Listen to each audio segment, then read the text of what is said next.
Welcome to episode 7. In this episode, what we're going to look at is publishers.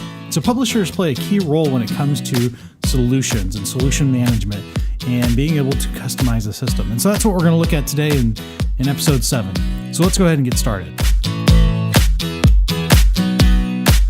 So let's go ahead and navigate to the customizations area. So we go there by going up to the navigations, go to settings, and go to customizations.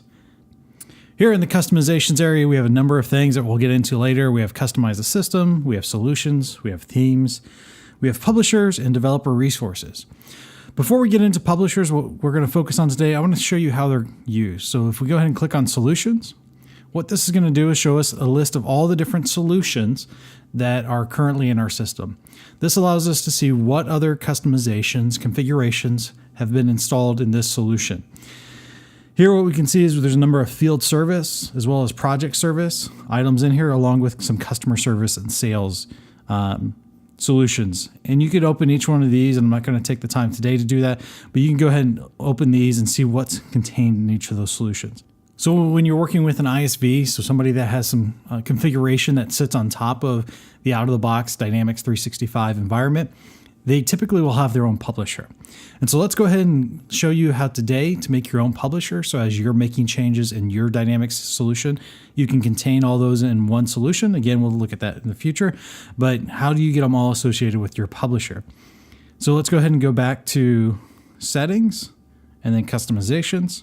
Let's go ahead and click on publishers this time. So what we see here are the current publishers that are in our system.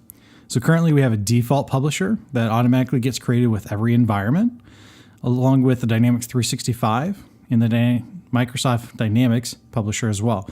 And you'll notice here a couple of things. So this prefix column shows you what prefix is being used by each of these publishers. So if we use the default publisher, in our case, it'll be new. If Dynamics 365, they're using the MSDYN SC, so for customer engagement, prefix. And then we also have MSDYN. So a couple of different prefixes that are being used as columns and fields and entities are being created in the system. They'll have that. And again, we'll see that in a future episode when we start getting into solutions directly. If you're working in your own CRM environment, you can go ahead and update the default publisher to be something more specific to yourself. And so you can update the display name. If you've clicked to open it, you can update the description, you can update the prefix, as well as some of the other information.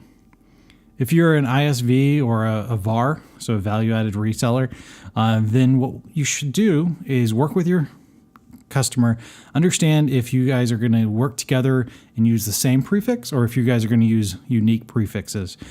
And so in our case, what we're going to do today is go ahead and create a new one. And so we're going to go ahead and create a new one here. And this is going to be for Bacon Core. And you'll notice here that that name automatically gets populated. In the description, you'll often find information about the partner or about the individual, the ISV that did the actual work. And so in this case, what we're going to do is go ahead and leave that blank. And then down below, we have the prefix. And let's go ahead and look at the name preview. So on the name preview, what we see is new, so it matches the prefix, underscore entity, or in other cases, it'll be underscore field or attribute. So what we're going to do is we're going to change this to Bacon. And you'll notice here that the name preview changes to be Bacon underscore entity. So anytime we create a new entity or a new attribute, it's going to go ahead and populate. Over here, we have the option for the value of prefix.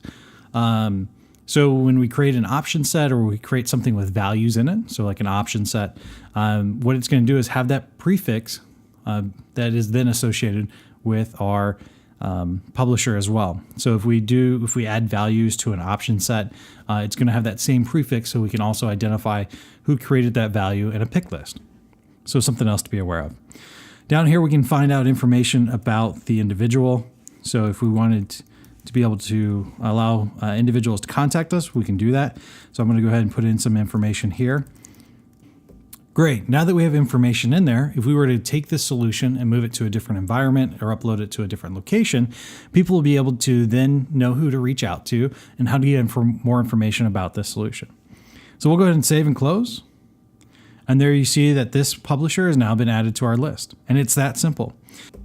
So as a quick review, what a publisher is the different people that are creating content and creating configurations and customizations within Dynamics 365. So it's on top of the out-of-the-box items that come from Microsoft. And so what we have the opportunity here is to be able to create a publisher so that way we can track who's creating the information, who's doing it.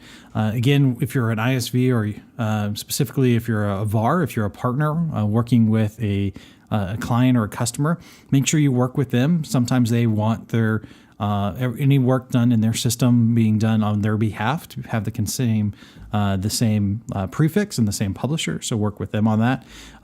Again, if you're an ISV, what you want to do is make sure that you're creating your own publisher because you're creating content that's going to be managed. And if that managed content needs to be supported, you want to make sure that clients that you're working with are able to get that information. And if you're a customer making your own configuration changes, would recommend either updating the default publisher or creating your own publisher and then having a prefix for your company. So that way you can track the changes that you've made. A lot of the times if a publisher, somebody is new to Dynamics 365 and isn't used to or isn't aware of this, they're going to default it to new. So it's a lot of times it's hard to know who created what. And so again, just things to help you understand where things are coming from, who do you need to reach out to if changes are made.